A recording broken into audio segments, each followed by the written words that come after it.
দুনিয়ার সাদা কুকুরের জাত তোমাদের খেদমতে আরজ করব, সাবধান হয়ে যাও। তখন কিন্তু কেউ ছিল না, তয়রান আবাবিল নাজিল হয়েছে।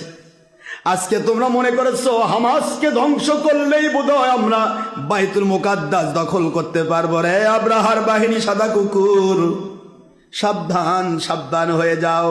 বাইতুল মুকাদ্দাসকে রক্ষা করার দায়িত্ব সেই বাইতুল মুকাদ্দাসের মালিকের।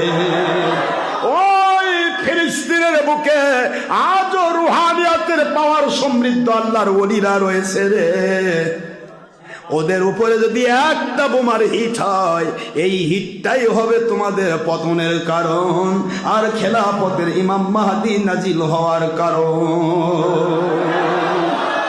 বলুন সুবহানাল্লাহ। কোন ওলির কাছে হিট হলে আমার আল্লাহ সহ্য,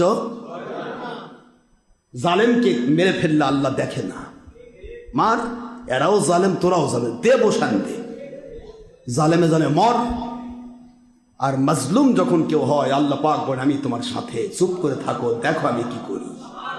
সুবহানাল্লাহ বলেন।